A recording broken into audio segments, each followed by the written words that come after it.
हा. नाही, नियमामधले आपण शौच, संतोष आणि तप बघितले तीन.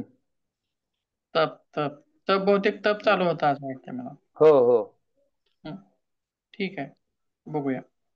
तप कशाला म्हणता येईल थोडक्यातच, तर द्वंद्वांना सहन करणे म्हणजे तप. तप. त्यासोबत याच्यामध्ये योगाची आणखीन एक व्याख्या घालता येते का बघा. कोणती असेल ती? तर योग कर्मसु कौशलम नावाची व्याख्या याच्यामध्ये घालता येईल का हो, तपामध्ये? येईल ना. ही सुद्धा कशाची व्याख्या आहे? योगाचीच व्याख्या आहे. आणि हो. हिचा अर्थ काय होतो? कुशलतम कर्म ही योग आहे. म्हणजे कुशलतम कर्म करणे म्हणजेच योग असं सुद्धा म्हटलेलं आहे.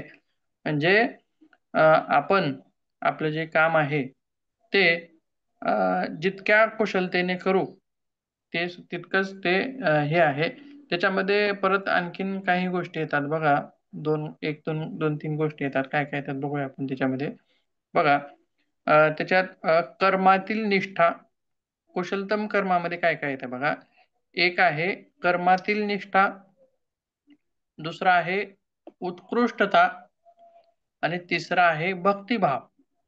अशा तीन गोष्टी या कुशलतम कर्मामध्ये येतात. आणि पहिल्या कर्मातील निष्ठा म्हणजे याच्यावरती बरीच चर्चा आपण केलेली आहे. म्हणजेच काय, तर फक्त कर्म करणे असं नाही, तर ते कर्म केलं जाणारं कर्म किंवा केलं जाणारं कार्य आपण ते प्रामाणिकपणे करावं, मनापासून करावं. आणि एखादं काम ज्यावेळी आपण मनापासून करू त्यावेळेसच ते मनातून केलेलं काम हे कसं असतं, उत्कृष्ट होतच. त्याचप्रमाणे मग दुसरं जो हे आहे उत्कृष्टता, म्हणजे काय, तर आपल्या कामामध्ये कोणतीही त्रुटी राहू नये. त्रुटी न राहता ते आपण सर्वोत्तम अशा पद्धतीनं पार पाडायचं आहे. परंतु जर समजा हे कधी शक्य होईल हो? जर तुम्ही सुरुवातीला शक्य होईल का हे असं? आता बघा, एखादा ड्रायव्हर आहे, गाडी चालवण्याचं तो काम करतोय. मग तो पहिल्यांदा तो उत्कृष्ट असेल का त्याच्यामध्ये? असणार नाही. नाही. नाही, सरावाने. त्या गाडीतली उत्कृष्टता त्याला कधी मिळेल? तर ज्यावेळी तो वारंवार ती गाडी चालवेल, गाडी चालवण्याचा सरावाने. प्रयत्न करेल, सराव करेल. म्हणजे थोडक्यातच आपण त्याला काय म्हणतो आपल्या याच्या गावरान शब्दामध्ये, हात बसणे म्हणतो. हो. बरोबर हात बसलाय हो तुझा असं आपण म्हणतो. मग हम्म. ते काम कोणतंही असो, कोणतंही जस्ट त्याच्या कामामध्ये, कोण लोहार असेल, सुतार असेल, वारीक असेल, काही असेल, कोणतंही काम असो, दैनंदिन जीवनातलं काम असो, तर त्या कामामध्ये उत्कृष्टता कधी येते? सरावाने, प्रॅक्टिसने किंवा निरंतरतेने. म्हणजेच आपलं कार्यालयीन काम जरी असलं तरी सुद्धा ते आपण नित्यनियमानं मनापासून जर पार पाडत गेलं तर ते सुद्धा आपल्याला उत्कृष्ट असं पार पाडता येतं. आणि एक गोष्ट त्याच्यामध्ये आपल्याला लक्षात ठेवायची आहे, की त्या कामांमध्ये आपण त्रुटी नाही राहिली पाहिजे. याकडे आपण लक्ष दिलं पाहिजे. त्यासोबत तिसरा जो शब्द आपण त्या ठिकाणी वापरलेला आहे तो म्हणजे भक्तिभाव. मग कामामध्ये भक्तिभाव कसा येईल हो? कसं म्हणता येईल? कामामध्ये भक्तिभाव कसा म्हणता येईल बरं? हं, नाही, ते कामाप्रती कर्म, ते कर्म. श्रद्धा. हं. काय काय काय? कामाप्रती निष्ठा आणि श्रद्धा ठेवणं. ठीक आहे. मग ते कर्मातील निष्ठा असा आपण पहिला भाग बघितला. कामाप्रती निष्ठा असणे, प्रामाणिक असणे.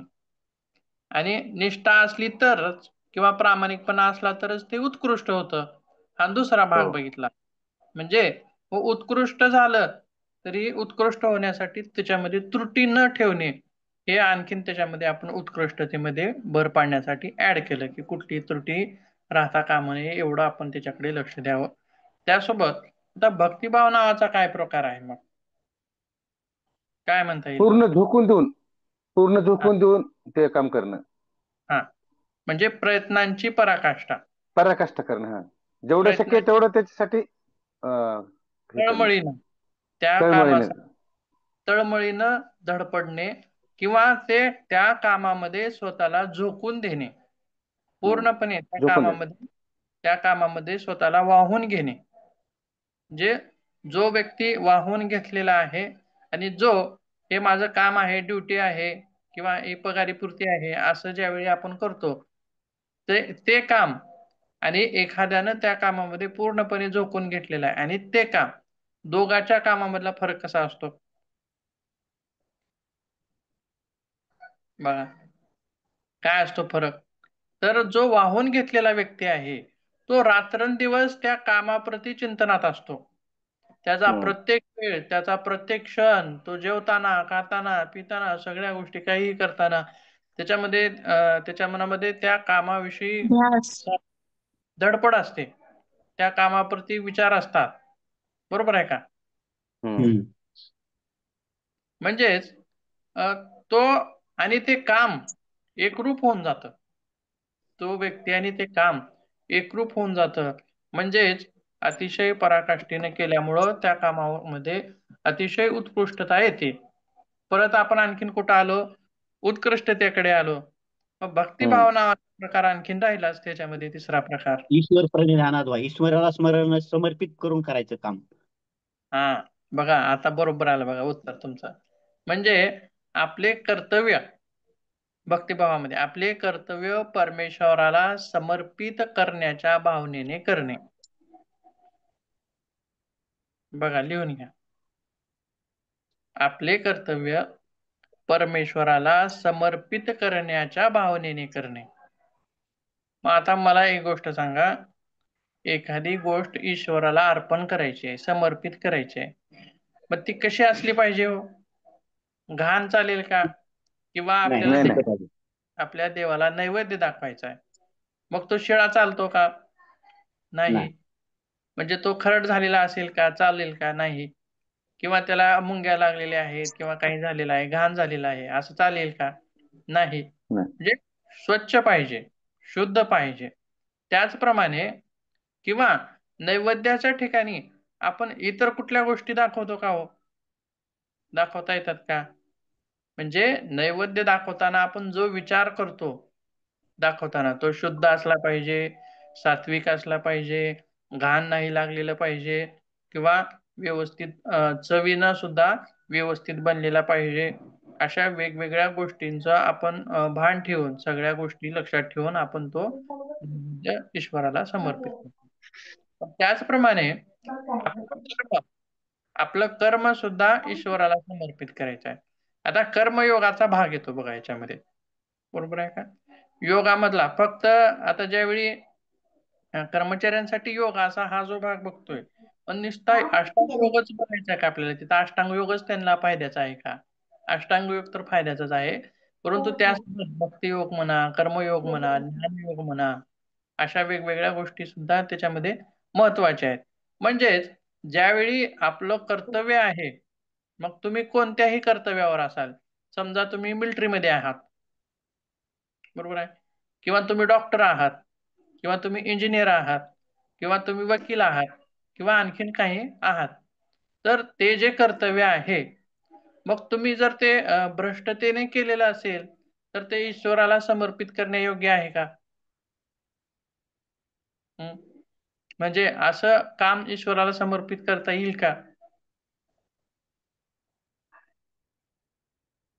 म्हणजेच बघा मी ज्या वेळेस लहान होतो किंवा लहानपणी आमच्या गणपतीच्या मंदिरामध्ये पोथी पुराण वगैरे वाचलं जायचं मग त्यासोबत तिथं तिथं आईसोबत जायचा उगाच सहजच ऐकण्यासाठी म्हणजे शाळा सुटली की जाऊन बसायचा मंदिरामध्ये आईसोबत वगैरे ऐकायचं थोडं मग तिथं सांगितलं जायचं की बाबा असं असं कर्म करा तसं करा ईश्वराला अर्पण करा मग त्यावेळी माझ्या मनामध्ये एक प्रश्न पडायचा की काय सांगितलं गेलं की तिथं आपले कर्म निष्काम कर्म कसं करायचं किंवा चांगलं कर्म केलं तर चांगल्या कर्माने स्वर्गाची प्राप्ती होते वाईट कर्म केलं तर वाईट कर्माने नरकाची प्राप्ती होते आणि जर ह्या दोन्हीपासून अलिप्त राहायचं असेल मोक्ष मिळवायचा असेल तर निष्काम कर्म करावं असं म्हटलेलं आहे मग ते कसं असावं ते कसं केलं जातं तर चांगलं किंवा वाईट दोन्ही आपल्याकडून घडतं पण केलेलं कर्म जर ईश्वराला समर्पित केलं तर ते निष्काम होतं असं म्हटलं त्या ठिकाणी मग ईश्वराला समर्पित करायचं कर्म जर असेल तर मग समजा आपण चोरी करत असू तर चोरी ईश्वराला समर्पित करता येते का किंवा एखाद्याची समजा कर्म म्हणलं की प्रत्येक आलंच त्याच्यामध्ये. समजा आपण जेवण करतोय किंवा आपण जेवण करणं हे सुद्धा एक कर्मच आहे. बरोबर आहे. अशा जेवण करताना सुद्धा आपण काय करतो, तो जो घास आहे पहिला आपण ईश्वराला समर्पित करतो. किंवा जेवण करताना सुद्धा आपण एक हे म्हणतो बघा, श्लोक म्हणतो. आणि त्यासोबत मग ह्या ठिकाणी जर मांसाहार असेल तर ते आपण समर्पित करता येते का आपल्याला? येत नाही. बरोबर आहे. म्हणजे प्रश्न काय पडला की कोणत्या गोष्टी समर्पित करायच्या ईश्वराला? चांगल्या गोष्टी करायच्या. मग चांगल्या गोष्टी करायच्या असतील तर त्या आपण चांगल्या केल्या पाहिजेत. अगोदर आपण त्या चांगल्याच करायला पाहिजेत, चुकीच्या नाही करायला पाहिजेत. मग त्यावेळेसच आपला निष्काम कर्मयोग साध्य होतो, असं आपल्याला त्या ठिकाणी म्हणायचं आहे. म्हणजेच आपलं कर्तव्य बजावत असताना सुद्धा निष्ठेनं करणं, चुका न करता किंवा भ्रष्ट अशा स्वरूपामध्ये न करता चांगले करणं आणि ते ईश्वराला समर्पित करणं, अशा भावनेतून केलं तर सहजच आपला कर्मयोग त्या ठिकाणी साध्य होतो. म्हणजेच कुशलतम कर्म योग हे किंवा निष्काम कर्म किंवा कर्मयोग अशा गोष्टी त्या ठिकाणी आपल्याला दिसून येतात. त्यासोबत पुढे बघूया आणखीन.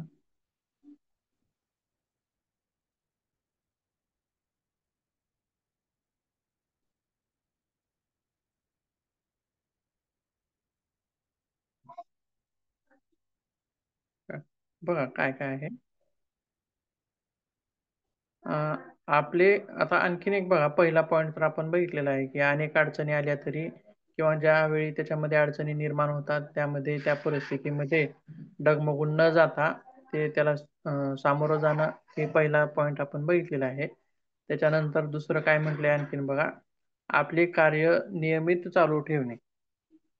आपलं जे कार्य आहे किंवा काही जणांना सवय असते की आजचं काम उद्या ढकलणे, उद्याचं काम परवा ढकलणे किंवा किती काम झालं तरी ते तसंच त्या कामाचा लोड तयार करणे. किंवा सहजच आपण याच्यामध्ये एखादं याचं उदाहरण देऊ शकतो बघा, विद्यार्थ्यांचं काय असतं की आज परीक्षा 8 दिवसावरती आहे, तरी काय म्हणतात की आणखीन 8 दिवस आहे, चला बघूया करूया आणखीन. मग असं करत करत 7वा दिवस येतो, 5वा येतो, 6वा येतो, 3रा येतो. 3रा दिवस आल्यावर सुद्धा म्हणतात की आणखीन 3 दिवस आहे, बघूया चला. आणि मग दुसरा येतो, दुसरा आला की तरी मग आणखीन 1 दिवस आहे, बघूया. मग उद्याच परीक्षा आहे म्हणलं की मग आज अभ्यासाला बसलं तर ते पूर्ण होतं का? शक्य नाही, ते पूर्ण होत नाही. म्हणजे अतिरिक्त जो भार आहे तो तसाच राहतो. आपल्या कामामध्ये सुद्धा तसंच असतं. मग आपलं जर काम आपण वेळेवर नाही करत गेलो, दिरंगाई करत गेली, तर ते काय होतं, साठत जातं वरचेवर. ते आपल्यालाच करायचं आहे. मग आपल्यालाच करायचं आहे तर ते काम पूर्ण करून निवांत बसायचं. जर तुम्हाला निवांत समजा निवांतच बसायचं असेल तर काम लांबवून निवांत बसण्यापेक्षा काम पूर्ण करून निवांत बसा. म्हणजे बघा, याच्यामध्ये 2 गोष्टींचा फायदा होईल. एक तर ज्यावेळी आपण काम लांबवून निवांत बसू त्यावेळी ते आपल्याला काम करायचं आहे, करायचं आहे, करायचं आहे, हे असं आपल्या डोक्यात सतत असतंच. परंतु ज्यावेळी ते पूर्ण करून आपण निवांत बसू त्यावेळी ते खरं निवांत असतं. कारण काम पूर्ण झालं की काम पूर्ण झाल्याचा एक निश्वास आपण ज्यावेळी टाकतो तो अतिशय महत्वाचा असतो. त्याच्यातून समाधान सुद्धा आपल्याला मिळत असतं. त्यामुळे तप एक असं सुद्धा करावं की आपलं काम नियमित चालू ठेवावं. त्यासोबत परिस्थितीवरती नियंत्रण ठेवा. म्हणजेच प्रत्येक समस्येवर नेहमीच उपाय असतो असं सुद्धा म्हटलेलं आहे. कामाचं अनिश्चित स्वरूप किंवा कामाचा बोजा यावेळी सुद्धा बघा, अनिश्चित स्वरूप जरी असलं किंवा अतिरिक्त काम जरी असलं तर तिथं डगमगून न जाता आपण काय केलं पाहिजे, त्या कामाचं व्यवस्थापन केलं पाहिजे. कितीही मोठं काम असू द्या त्याचं व्यवस्थापन करून जर आपण त्या पद्धतीने गेलं तर ते सुद्धा आपल्याला पूर्ण करता येतं. थोडाफार उरलं तर हरकत नाही, 100% पूर्ण नाही झालं तरी हरकत नाही, किंवा 75% तर पूर्ण होईलच, ठीक आहे, 25% राहिले काय हरकत नाही, असं सुद्धा त्या ठिकाणी आपल्याला होतं. म्हणजेच गोंधळून न जाता थेट आणखीन एक पुढे काय सांगितले बघा, एखादं काम ज्यावेळी तुमच्या पुढे येऊन पडतं, तर त्यावेळी थेट कामाला सुरुवात न करता, कामाला सुरुवात करण्याऐवजी प्रथम कामाचं चिंतन करावं. त्यानंतर निश्चित संकल्पना स्वतःच्या मनात निर्माण कराव्या त्याच्या बाबतीत, किंवा त्याचा एक आराखडा बनवावा आणि मग त्या कामासाठी तयारीला लागावं. म्हणजेच आपल्याला समजा मॅप जर असेल, आपल्याकडे एखाद्या गावाला जायचा मॅप जर असेल, तर आपण निश्चिंतपणे त्या मॅपद्वारे किंवा त्या वाटेद्वारे जात असतो.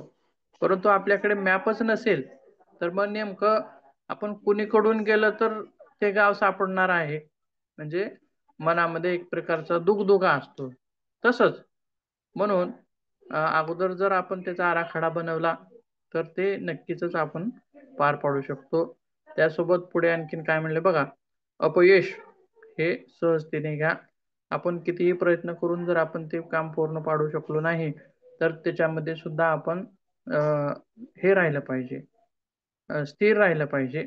खचून न जाता परत त्या कामाच्या तयारीला लागलं पाहिजे, किंवा त्या कामामध्ये अपयश आपल्याला का आलं, किंवा हे सुद्धा पाहणं त्याच्यामध्ये गरजेचं आहे.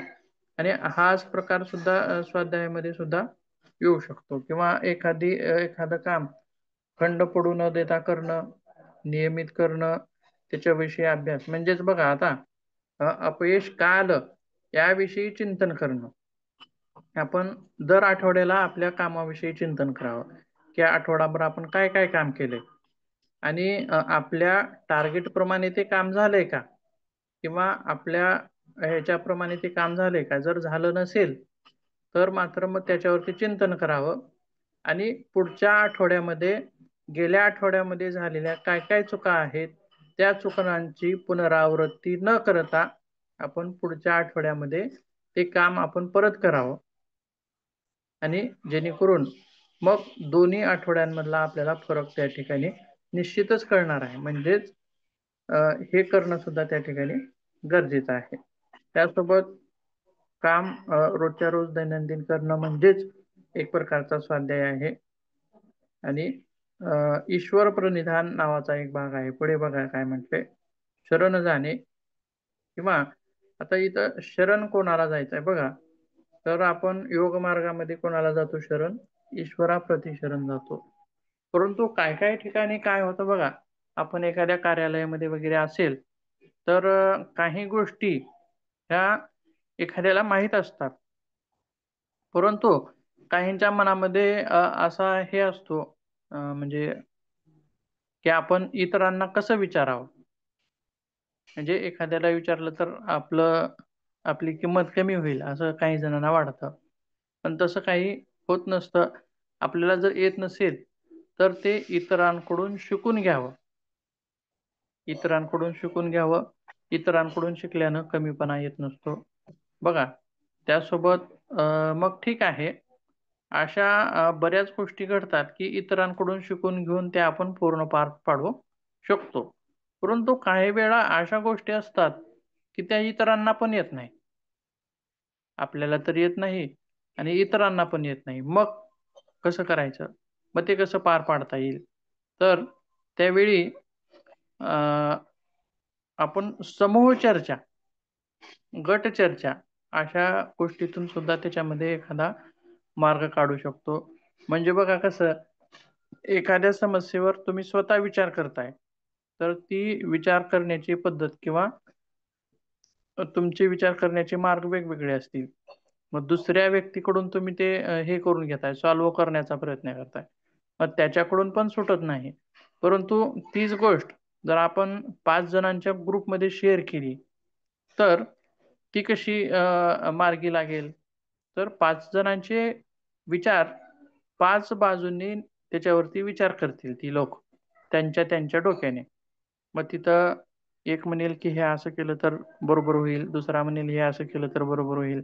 5 जणांचे विचार पुढे येतात आणि त्याच्यातून एखादा मार्ग नक्कीच आपल्याला सापडू शकतो. म्हणजेच गट चर्चा करून त्याच्यामधून आपण त्या गोष्टी मिळवू शकतो. त्यासोबत अनुभवी व्यक्तींकडून विचार विमर्श करणं ह्या गोष्टी सुद्धा आपल्याला ईश्वर प्रणिधानासारख्या आहेत. बघा, आपण ज्यावेळी आता तुम्ही म्हणसाल ईश्वर प्रणिधान म्हणजे ईश्वराला शरण जाणं आहे. तर मग मनुष्याला एखाद्या कर्मचाऱ्याकडून कर्मचाऱ्याला विचारणं किंवा त्याला शरण जाणं, विचारणं म्हणजे शरण जाणं असं नाही, बरं का. मग तिथं कसं आपण ईश्वर म्हणू शकतो त्या व्यक्तीला, पुढच्या म्हणू शकतो का? म्हणता येईल का? तर बघा, ज्यावेळी आपण सकाळी सकाळी भेटतो किंवा ज्यावेळी आपण बघा सुरुवातीला हे केलं बघा, नमस्कार केला आपण, राम राम म्हणलं, सियाराम म्हणलं, म्हणजे ज्यावेळी एखादा व्यक्ती समोरचा भेटतो की आपण राम राम करतो. मग तो कसाही असो, चांगला असेल वाईट असेल, चोर असेल किंवा सज्जन असेल, मग चोरालाही पाहून केलं तरी राम राम करतो. पण राम राम आपण करतोय कोणाला? त्या मनुष्याला करतोय का? म्हणजे चुकीच्या मनुष्याला करतोय का? रामराम म्हणजे हात जोडतो आपण त्याच्यासमोर हात जोडतो म्हणजे आपण त्या व्यक्तीला शरण गेलोय असं सुद्धा आहे. हात जोडणे म्हणजे शरण जाणे थोडक्यात. मग आपण त्या व्यक्तीला शरण जातोय का? तर नाही. त्याच्यामध्ये असणारा जो आत्मा आहे, त्याच्यामध्ये असणारा जो राम आहे, त्याच्यामध्ये असणारा जो परमेश्वर आहे, त्याला आपण आता परत गीतेमध्ये काय म्हणले? प्रत्येक घटाघटामध्ये ईश्वराचं वास्तव्य आहे. प्रत्येक घटाघटामध्ये. म्हणजेच आपण रामराम हा त्या व्यक्तीच्या अंतरात्म्यामध्ये असणारा जो ईश्वर आहे, त्याला आपण रामराम करत असतो. म्हणजेच इतर व्यक्तींना विचारतोय आपण, म्हणजेच त्यांच्या आंतरिक आत्म्याला आपण शरण जातोय, असं सुद्धा आपण त्या ठिकाणी त्याचा अर्थ लावू शकतो. असं या ठिकाणी यम नियमांचा भाग इथं संपतो. याच्यामध्ये मग काही अडचण असेल तर विचारू शकता किंवा तुम्हाला काही सांगता आलं तर सांगा तुमच्याकडून.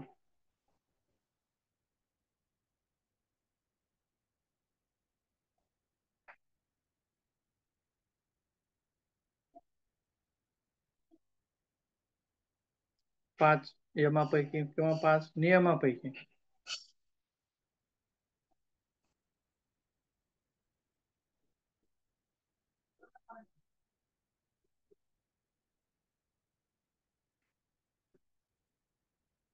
हे याच्यात घालता येईल.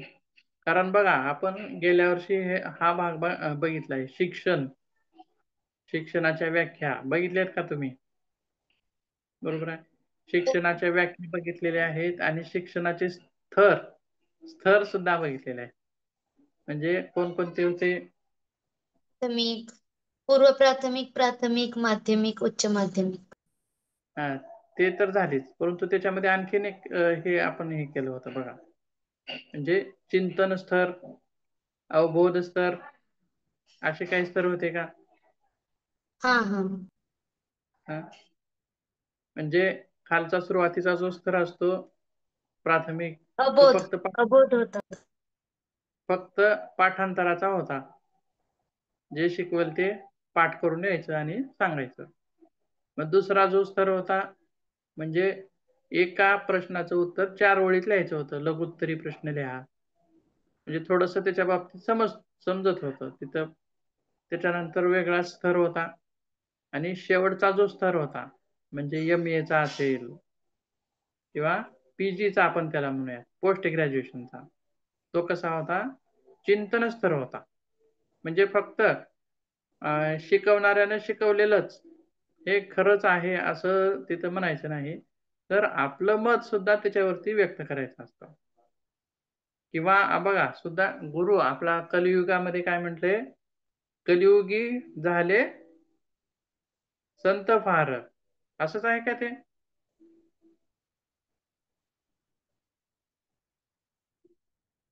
असंच आहे का? नाही सांगता येणार सर, त्याच्यात अभ्यास नाही काय. तसंच आहे वाटतं बहुतेक. आणि त्याच्यामध्ये परत काय म्हटलंय की त्या संतांनी सांगितलेल्या ह्याच्यावरती सुद्धा तुम्ही हे करू नका, डोळे झाकून विश्वास ठेवू नका असं म्हटले. विश्वास ठेवा असं म्हटले, ठेवू नका असं म्हटले नाही, डोळे झाकून विश्वास ठेवू नका. विश्वास ठेवणं ही चांगली गोष्ट आहे, पण डोळे झाकून ठेवणं ही वाईट गोष्ट आहे.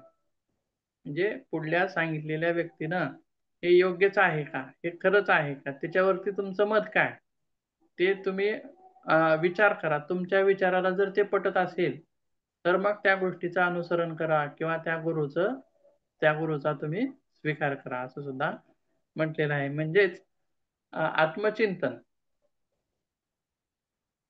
तुम्हाला आत्मचिंतन काय वाटतं या गोष्टी बाबतीत?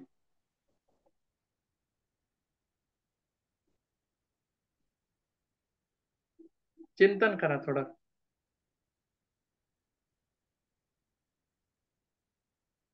किंवा अनुभव. आता खरं तर तुम्ही माझ्यापेक्षा मोठे आहात. कार्यालयीन क्षेत्रामध्ये काम केलेले आहात. बरोबर आहे. कोणी शिक्षक आहे, कोणी डॉक्टर आहात. प्रोफेसर सर तुम्ही सुद्धा कार्यालयीन क्षेत्रामध्ये केलेले आहात काम. म्हणजे माझ्यापेक्षा अनुभवाचं जे गाठोड आहे ते तुमच्याकडे जास्त आहे. अनुभवाची जी शिदोरी आहे तुमच्याकडे खूप मोठी आहे.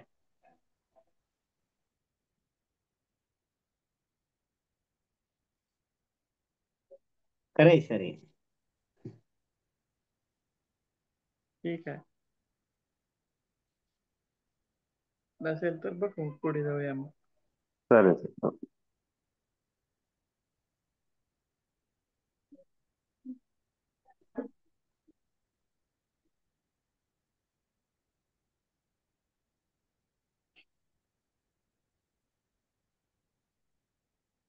आता बघा अष्टांग योगामधला यम नियमांचा आपण काही भाग बघितला ताणतणावामध्ये उपयोगी पडण्यासाठी. त्याच्यानंतर आणखीन काही भाग त्याच्यामध्ये आपल्याला बघायचा आहे. थोडक्यात जसे की ओंकार जप असेल. ओंकार जपामुळं काय परिणाम शरीरावरती होतात. जसे की आता बघा एखादा जरी ओंकार केला तर आपलं मन त्या ध्वनीमध्ये तल्लीन होत असतं आणि त्याचे जे व्हायब्रेशन्स असतात ते व्हायब्रेशन सुद्धा आपल्या मनाला प्रसन्न करणारे असतात. म्हणजेच ओंकार जप सुद्धा आपल्याला त्या ठिकाणी ताणतणावापासून दूर ठेवण्यासाठी मदत करणार आहे. नैराश्यावर परिणाम करणार आहे. मन शांत करण्यास मदत करणार आहे.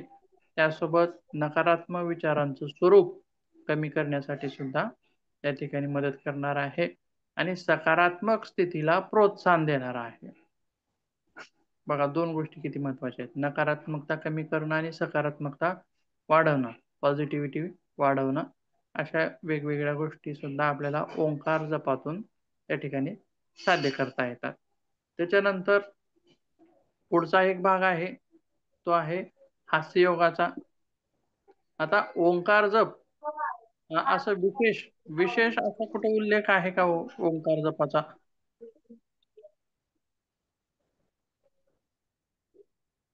ग्रंथांमध्ये असा कुठे उल्लेख तुम्हाला पाहिलाय का तुम्ही? नादानुसंधान मध्ये आहे बहुतेक सर. नादानुसंधानामध्ये उल्लेख आहे. बर ठीक आहे. आणखीन कुठं? योगदर्शन मध्ये. काय म्हणले योगदर्शन मध्ये? श्वास घ्या. तज्जपस्तदर्थ भावनम. काय काय काय? तज्जप तदर्थ भावनम. अर्थ जप अर्थाने जप करायचा त्याला जाणून. बर बर.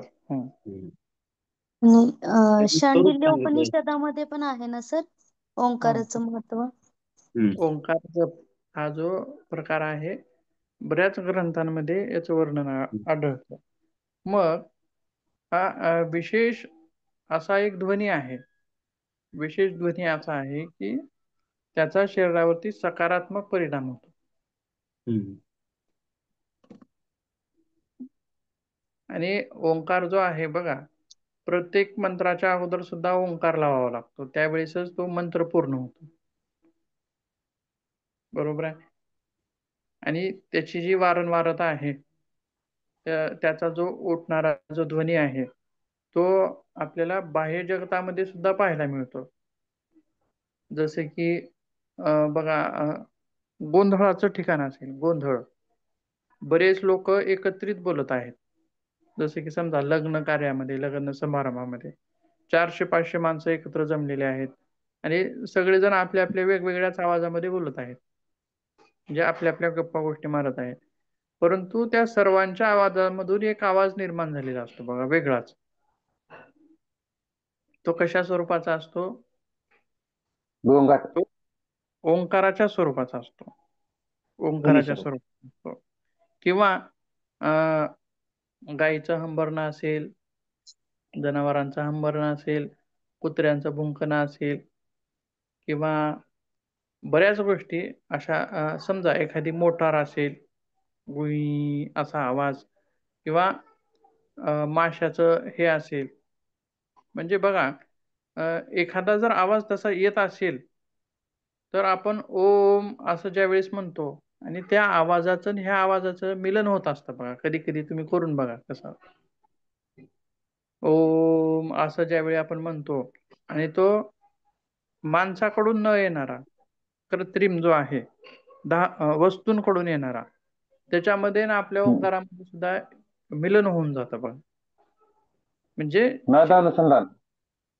शेवटी जे शब्द आहेत, सगळे शब्द एकत्रित केल्यानंतर सुद्धा ओम असा निर्माण होतो. म्हणजेच ओंकाराचं स्वरूप खूप मोठं आहे, तो भाग वेगळा आहे. ओंकार जपामध्ये तो बघितलेलाच आहे आपण. परंतु नैराश्यावर मात करण्यासाठी सुद्धा ओंकार जप या ठिकाणी मदत करणार आहे. आणि हास्ययोग, हास्ययोगामध्ये काय म्हणले बघा, हसण्याने तणावाची संप्रेरक देखील कमी होतात म्हणलेलं आहे. मग तणावाची संप्रेरक कोणकोणते आहेत? कॉर्टिसॉल असेल, ॲड्रेनालाईन असेल, नेफ्रेपिन असेल. म्हणजेच आपण ताणतणावामध्ये बघितलंय, ज्यावेळी HPA ॲक्सिस ॲक्टिवेट होतो आणि ॲड्रेनालाईनला, ग्रंथीला उत्तेजना मिळते आणि त्याच्यातून कॉर्टिसॉल वगैरे जे हार्मोन्स स्रवले जातात. मग हे कधी स्रवतात? जर तुम्ही दुःखी असाल, जर तुम्ही रडत असाल, जर तुम्ही टेन्शनमध्ये असाल तर ते स्रवले जातात. परंतु मग त्याच्यावरती अँटी काय आहे?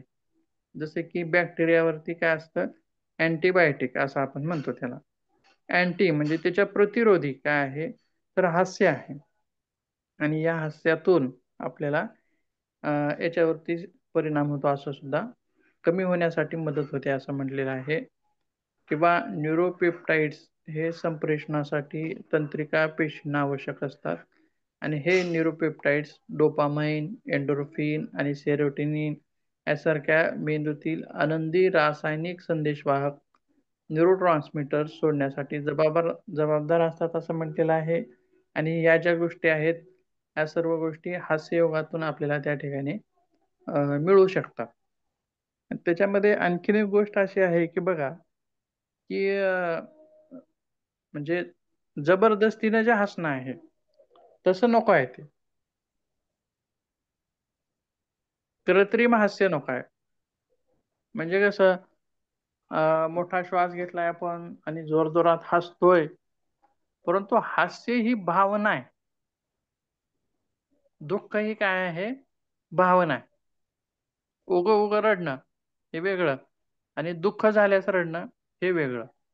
त्याचप्रमाणे उगं हसणं हे वेगळं आणि ज्यावेळी एखादी क्रिया घडली, हास्य करण्यासारखं काही घडलं आणि त्यावेळी ज्यावेळी आपण हसतो खरोखर, तर मग ज्यावेळी आपण उगं हसतो, म्हणजे श्वास घेतला, मोठा हात वर केले, हा हा हा हा करून आपण हसलो, तर मग हे जी संप्रेरक आहेत आनंद देणारी, ते निर्माण होतील का हो, असं वाटते का तुम्हाला?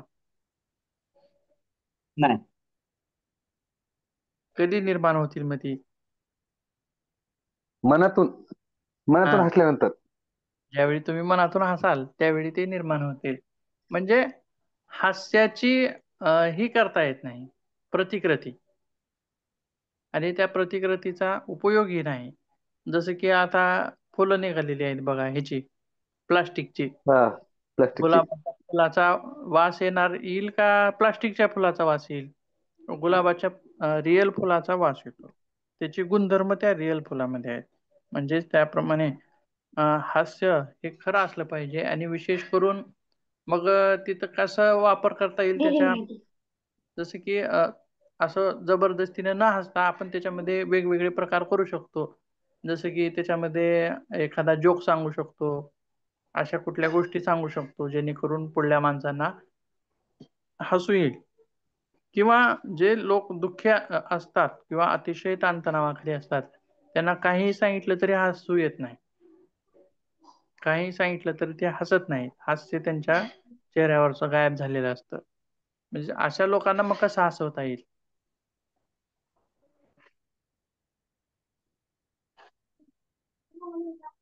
अशा लोकांना कसं हसवता येईल?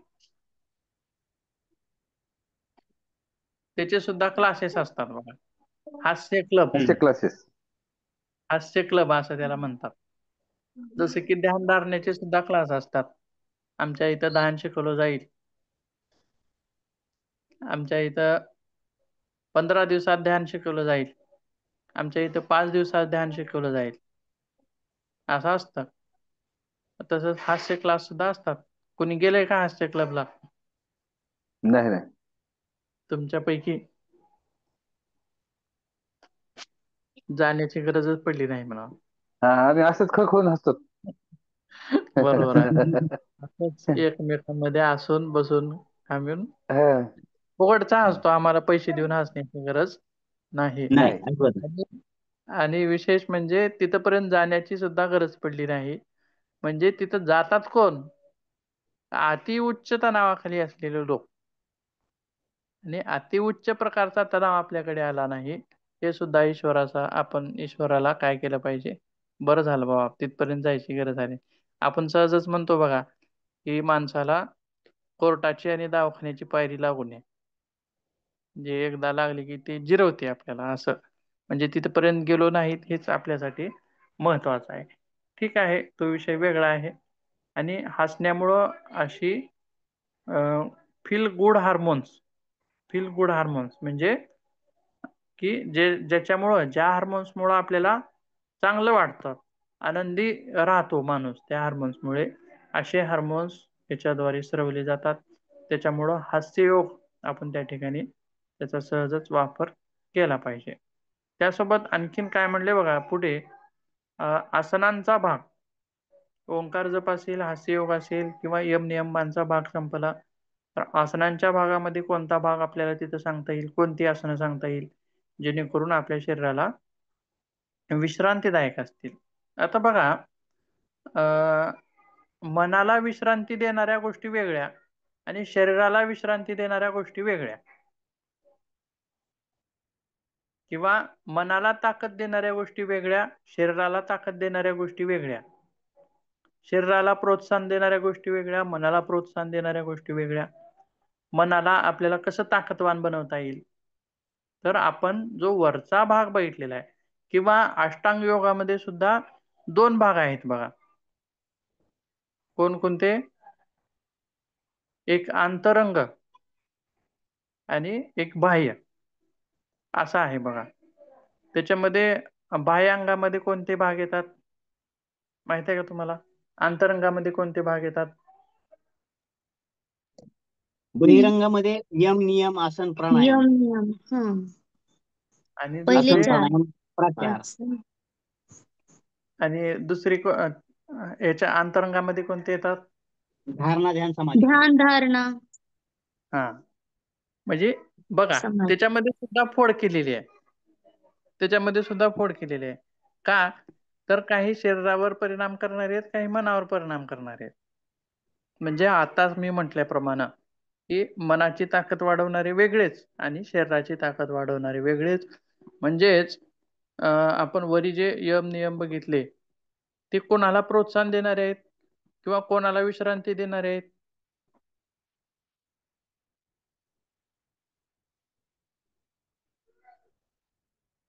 आता तप म्हणलं आपण, ते कोणासाठी लागू होणार आहे?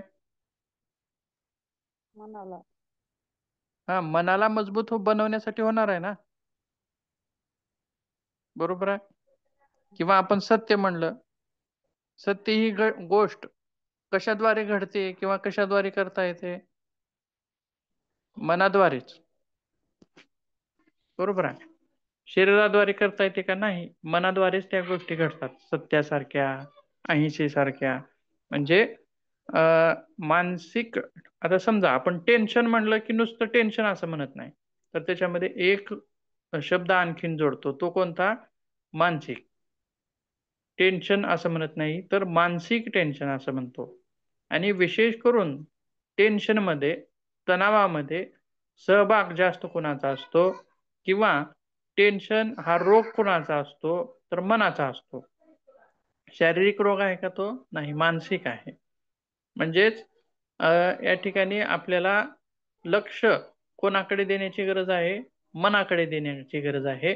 म्हणजेच मनाला सांत्वन घालणाऱ्या गोष्टी, मनाला सुदृढ बनवणाऱ्या गोष्टी, मनाला स्वच्छ बनवणाऱ्या गोष्टी, जसं की आपण शौच बघितलं, तसं या सगळ्या गोष्टी आपल्याला यमनियमामध्ये भेटतात. म्हणजे ताणाचा, स्ट्रेसचा आणि मनाचा जास्तीत जास्त संबंध कोणाचा आहे? स्ट्रेसचा संबंध जास्तीत जास्त कोणाशी आहे? मनाशी आहे का शरीराशी आहे? स्ट्रेसचा संबंध कोणाशी आहे? मनाशी. जास्तीत जास्त संबंध मनाशी आहे. म्हणून या वरच्या सगळ्या गोष्टी मनाला मजबूत बनवणाऱ्या होत्या. आता त्याच्यानंतर मग मन जर निरोगी असेल तरच शरीर निरोगी असतं. आता बघा, कोणाकडून कोणाकडे येतोय आपण? मन जर निरोगी एकमेकावर असेल, अवलंबूनच होते दोन्ही, मन आणि शरीर दोन्ही एकमेकावर अवलंबून आहे, दोन्ही एकमेकावर परिणाम करतात. बघा शरीराचा आपण परिणाम मनावर होतो काही वेळा, आणि काही वेळा आणि मनाचा परिणाम शरीरावर होतो. एकमेकावर अवलंबून असलेल्या दोन्ही घटना आहेत. अनेक अनेक गोष्ट बघा त्याच्यामध्ये. आपण ज्यावेळी ताणतणाव हा भाग बघितला होता गेल्या ह्याच्यामध्ये सेमिस्टरमध्ये पहिल्या, त्याच्यामध्ये मानसिक ताण आणि असा भाग वेगळा बघितला होता आणि शारीरिक ताण असा भाग वेगळा बघितला होता. शारीरिक ताण कशाला म्हणता येईल असं म्हटलं होतं, तर शरीरामध्ये जर विकृत गोष्टी घडत असतील तर शरीरावरती ताण कधी येतो? जर समजा आपल्यामध्ये शरीरामध्ये उच्च रक्तदाब आहे, तर ह्या उच्च रक्तदाबाला नियमित करण्यासाठी किंवा आपल्या शरीरामध्ये इन्फेक्शन झालेलं आहे एखाद्या गोष्टीचं किंवा एखाद्या व्हायरसचं इन्फेक्शन झालेलं आहे, तर त्या इन्फेक्शनला लढण्यासाठी आपल्या शरीरामध्ये वेगवेगळ्या क्रिया घडतात. म्हणजे सामान्य माणसाच्या घडतात का? घडत नाहीत. ज्याच्यामध्ये इन्फेक्शन झाले त्याच्यामध्ये घडतात. म्हणजे मग त्याचं शरीर सामान्य आहे का? नाही. तर मग त्याच्या शरीरामध्ये मग त्याला ताप येते, वेगवेगळ्या अंग दुखायला लागतं, पाय दुखायला लागतात, डोकं दुखायला लागतं. म्हणजे त्याचं शरीर कशाखाली येतं? तणावाखाली येतं. असं आपण तिथं पाहिलं होतं. शारीरिक तणाव कशाला म्हणतात? म्हणजेच आता मानसिक तणाव आला तर आपण हे केलं, परंतु शारीरिक तणाव कसा येईल आपल्यावरती? तर अतिरिक्त काम केल्यामुळं सुद्धा आपल्या शरीरावरती शारीरिक ताण येणार आहे. शारीरिक ताणाची निर्मिती होणार आहे. त्यासोबत मग ह्या शरीराला, थकलेल्या मनाला जशी विश्रांती आपण नियमाद्वारे किंवा ध्यानाद्वारे देऊ शकतो, त्याचप्रमाणे थकलेल्या शरीराला, तणावग्रस्त शरीराला सुद्धा विश्रांती देणं गरजेचं आहे. म्हणजेच मग त्याच्यामध्ये कशाचा सहभाग करता येईल? तर आसनांचा सहभाग करता येईल. मग कुठली कुठली आसनं त्याच्यामध्ये सहभागी करता येतील?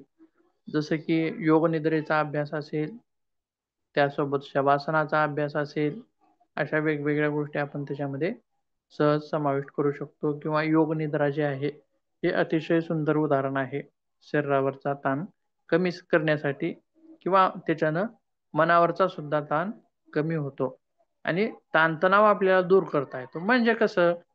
योग निद्रेमध्ये होतं काय? आता बघा पुढे काय म्हणले, मज्जासंस्थेला त्याच्या पुनर्संचयित मोडमध्ये परत येण्यासाठी, म्हणजे सिम्पथेटिक आणि पॅरासिम्पथेटिक अशा दोन प्रकारचे असतात. तणावाच्या वेळी कोणती ऍक्टिव्हिटी असते? ज्यावेळी शरीर तणावाखाली असतं त्यावेळी कोणती ऍक्टिव्हिटी असते?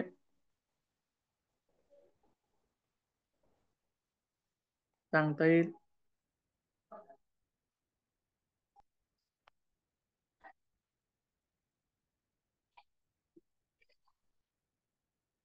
प्रश्न काय होता सर?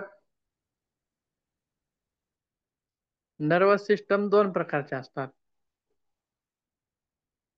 मग ताणतणावाखाली असताना कोणती ऍक्टिव्हिटी असते असं म्हणायचं होतं मला.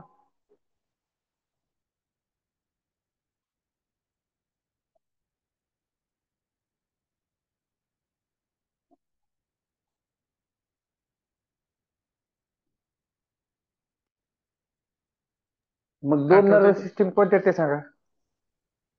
काय काय काय म्हणलात?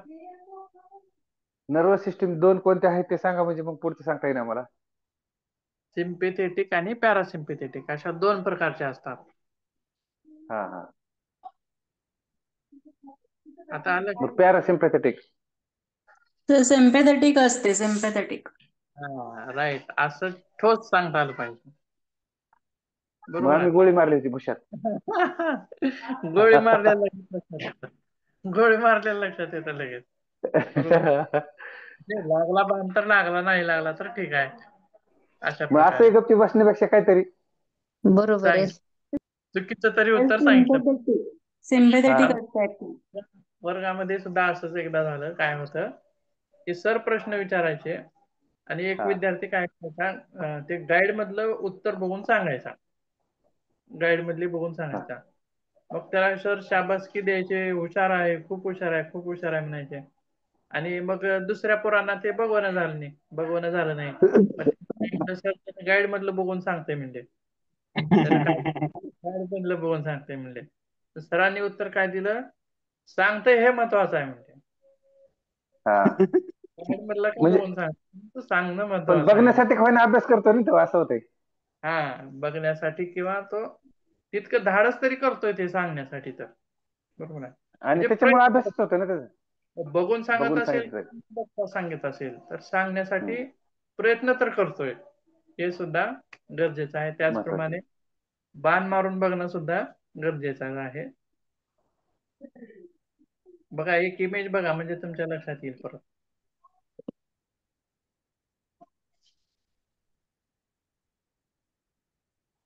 हे बघितलंय आपण पूर्वी सगळं, फक्त 1 मिनिटामध्ये बघा. ते लहानपणी बघितलेलं आहे. लहानपणी नाही, बरेच वेळेस जे पाहिली जे- आपण. प्रॅक्टिकल पण शिकताना पण बरेच वेळेस पाहिली आहे, किंवा गेल्या वर्षी ताणतणाव शिकताना बरेच वेळेस पाहिलेली आहे, किंवा अधूनमधून आजच्या काय विषय आला तरी बरेच वेळेस पाहिलेली आहे. आता 2 प्रकार दाखवलेले आहेत बघा, सिम्पॅथेटिक नर्वस सिस्टम आणि इकडं आहे पॅरासिम्पॅथेटिक. त्याची वेगवेगळी तशी लक्षणं सुद्धा आहेत.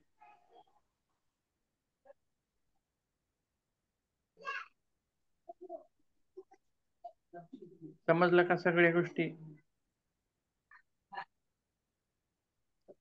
याच्यामध्ये सिम्पॅथेटिक मध्ये कसं असतं, हृदय जोरजोरात धडधड करत असतं, श्वासोश्वास हम्म. जलद असतात, अशा वेगवेगळ्या गोष्टी त्या ठिकाणी असतात. हे सगळ्या गोष्टी कशामधल्या आहेत? मग ह्या मोडमधून पॅरासिम्पॅथेटिक मोड मध्ये नेण्यासाठी काय करतात, शवासन किंवा योग मुद्रा ह्या गोष्टी केल्या जातात. आणि ह्या गोष्टींमुळं कन्वर्ट होतं. ताणतणावामध्ये ही ऍक्टिव्हेट असते, तर शवासन आणि योग निद्रेमध्ये ही ऍक्टिव्हेट असते. दोन्ही मधलं कन्वर्ट केलं जातं, त्याच्यामुळं आपल्याला त्याच्यावरती सहज परिणाम झालेले दिसून येतात. त्यासोबत आणखीन आसनामध्ये कुठला भाग देता येईल आपल्याला? ते शवासन आणि 2च झाले. हा हा. आणखीन कुठला सांगता येईल का? मकरासन. बर, मकरासन. आणखीन?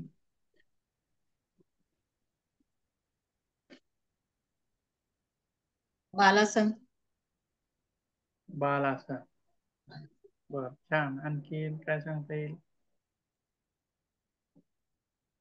आता बघा, एक आहे असं समजा, ताणतणावासाठी शवासन करावे असं आपण माहिती वाचली, आणि आपण हम्म. रोज उठतोय आणि एकच आसन करतोय, शवासनच करतोय. मग त्याच्यानं ताणतणाव कमी होईल का हो? काय नाही वाटतं? होणार. काही प्रमाणात होईल पण पूर्ण होणार नाही. रोज आपण एक 5 मिनिट रोज शवासन करतोय, त्याच्यानं ताणतणाव कमी होईल का? काही अंश होईल ना. म्हणजे त्याचे पूरक असणं करणं आवश्यक आहे ना. हा, म्हणजे बघा, त्यावेळी डॉक्टर गोळी देतात लिहून. बघा, ताप आली आहे हा. तर ताप आली तर 5-6 गोळ्या दिलेल्या असतात बघा. पण बरोबर आहे. पथ्य पण सांगतात. 5-6 गोळ्या दिलेल्या असतात, म्हणजे एकाच गोळीवर भागत नाही का? पूरक आपल्या लागतात त्याला. लहानपणी तसा प्रश्न पडायचा बघा, एवढ्या गोळ्या कशाला दिल्या असतील? एकच गोळी हा. द्यायची ना, तिची तेवढी गोळी द्यायची. बरोबर आहे. परंतु ताप कशामुळे येते? इन्फेक्शन झाल्यामुळे ताप येते. आणि इन्फेक्शन कमी करण्यासाठी गोळी वेगळी असते, ताप कमी करण्यासाठी गोळी वेगळी असते, खोकला असेल तर त्याला औषध वेगळं असतं, आणि अंग दुखत असेल तर त्याला औषध वेगळं असतं. म्हणजे एकंदरीतच सगळी लक्षणं पाहून त्या गोळ्या दिलेल्या असतात. त्याचप्रमाणे आसनामध्ये सुद्धा नुसतं शवासनच, तर शवासनाचा तर परिणाम होणारच आहे, त्यासोबत तशी विश्रांतीदायक आसनं करणं आणि त्यासोबत इतर आसनं जी की आपल्या शरीराला स्ट्रेचिंग करणारी आहेत, जसे की पश्चिमोत्तानासन असेल बघा, किंवा आणखीन इतर कुठली आसनं असतील, तर त्याच्यामध्ये काय होतं, शरीराला स्ट्रेचिंग केल्यामुळं एक प्रकारचा आता हा प्रकार कशामध्ये जातो बघा, ध्यान धारणेमधले ध्यानाचे प्रकार कोणकोणते आहेत, तर त्याच्यामधलं एक आपण बघितलं होतं बघा, सायक्लिक मेडिटेशन. बरोबर आहे. सायक्लिक मेडिटेशन हे कर्मचाऱ्यांसाठी किंवा जे काम करतात त्यांच्यासाठी, जे ताणतणावाखाली असतात त्यांच्यासाठी खूप अतिशय महत्वाचं असतं असं आपण म्हटलेलं आहे. म्हणजे एक गोष्ट बघा, भूक लागलेली असेल तरच अन्न घेतल्यास आपल्याला त्याचा एक वेगळाच आनंद मिळतो, परंतु भूकच लागलेली नाही आणि आपण जेवतोय, त्याचा आनंद मिळतो का आपल्याला? नाही. म्हणजे सायक्लिक मेडिटेशन मध्ये सुद्धा तसंच आहे. काय केलं जातं, अगोदर शरीरामध्ये तणाव निर्माण केला जातो, एक्सटेन्शन निर्माण केलं जातं आणि सोडलं जातं. म्हणजे ताण येऊन नंतर सोडल्यानंतरचा जो एक वेगळा अनुभव असतो, त्या तो अनुभव आपल्याला त्या ह्याच्यामध्ये घ्यायचा असतो, त्या मेडिटेशन मध्ये. म्हणजे त्याच्या ह्याच्यातून मग परत काय होतं, की ताण कमी कमी कमी असं पायऱ्या असतात, त्याच्या पायऱ्या दाखवलेल्या असतात. 3 टप्प्यात आपण ती टेक्निक करत असतो सायक्लिक मेडिटेशनची. म्हणजे पहिल्या टप्प्यात थोडा ताण कमी होतो, दुसऱ्या टप्प्यात थोडा ताण कमी होतो, आणि तिसऱ्या टप्प्यात त्याच्याहून आणखीन थोडा ताण कमी होतो, तर टप्प्याटप्प्याने ते कमी होत जातात. म्हणजेच ही वेगवेगळी आसनं, त्यासोबत प्राणायामाचा काही भाग, प्राणायामाच्या भागामध्ये काय काय सांगता येईल आपल्याला, मनाला स्थिर करणारे किंवा शांत करणारे प्राणायाम कोणकोणते आहेत?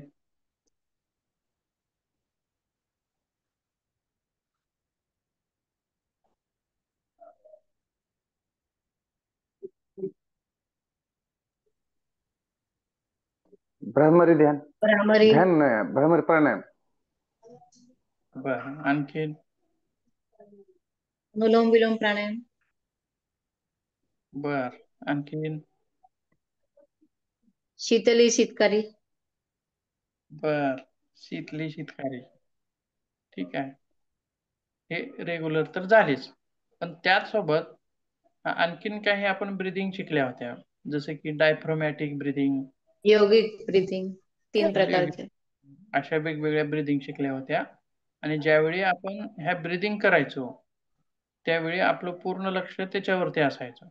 म्हणजे डायफ्रॅगमॅटिक ब्रिदिंग करत असेल तर पूर्ण लक्ष पोटावरती, म्हणजे पोट कसं बाहेर जाते, मध्ये कसं येतंय, पोट बाहेर कसं जाते, मध्ये कसं येते, त्याच्याकडे लक्ष ठेवणं. आणि डायफ्रोमॅटिक ब्रिदिंग मुळे वॅगस नावाची एक नर्व असते, तुम्हाला माहित आहे का ती? वॅगस नर्व असते, ती कशाशी निगडीत असते, किंवा वॅगस नर्वच्या ऍक्टिव्हेशन मुळे सुद्धा हृदयाचं धडधडणं किंवा श्वास जलद होणं, जसं की सिम्पथेटिक मध्ये आपण लक्षणं पाहिली होती, बरोबर आहे, त्याच्या रिव्हर्स करणं म्हणजे ताणतणावापासून कमी होणं, दूर येणं असं आपण त्याला म्हटलं. त्याचप्रमाणे वॅगस नावाची नर्व जी आहे ती सुद्धा तिथं महत्वाची ठरते, आणि तिच्यावरती परिणाम करणारे प्राणायाम कोण आहेत, तर हे आहेत आपले डायफ्रोमॅटिक ब्रिदिंग म्हणा, हे त्याच्यावरती परिणाम करत असतात. त्याच्यामुळं सुद्धा परत हार्टबीट कमी होतात, म्हणजे नियंत्रणात आणतो आपण, किंवा श्वसन दीर्घ श्वसन करतात, अशा वेगवेगळे. आणि उच्च रक्तदाब सुद्धा कमी होतो.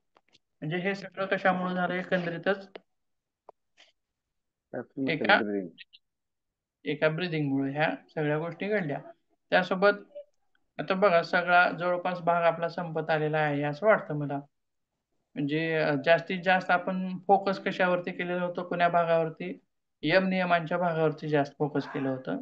त्याच्यानंतर आसनांचा काही भाग, प्राणायामांचा काही भाग, आसन प्राणायाम आणि ध्यान धारणा ह्या गोष्टी तर आहेतच. बरोबर आहे. ठीक आहे. मग या ठिकाणी आपला हा जो मॉड्यूल आहे तो संपला असं आपण म्हणूया आज. काही राहिलेला असेल तर तुम्ही सांगा. किंवा आता पुढचा जो मॉड्यूल आहे तो खूप छान आहे. नाडी, प्राण अशा वेगवेगळ्या संकल्पना आहेत आणि तुम्ही त्यापूर्वी कधी पाहिलेल्या नसतील अशा स्वरूपाच्या संकल्पना खूप छान आहेत आपल्याला मांडायच्या बरं का. पुढचे तास चुकवायचे नाही आता. चालतंय. आता थोडक्यात माहिती असेल तुम्हाला. 3 नाड्या असतात, इडा, पिंगला, सुषुम्ना. पण सुषुम्ना. त्याच्यापेक्षाही पुढं जाऊन आपल्याला ते शिकायचं आहे. गहन असं त्याचं ज्ञान घ्यायचं आहे, दीर्घ असं. पुढचं आता छान आहे, म्हणजे योगाशी निगडीत असलेला भाग आहे त्याच्यामध्ये, नाडी प्राणमध्ये. ठीक आहे, थांबूयात मग. हरिओम. हरिओम.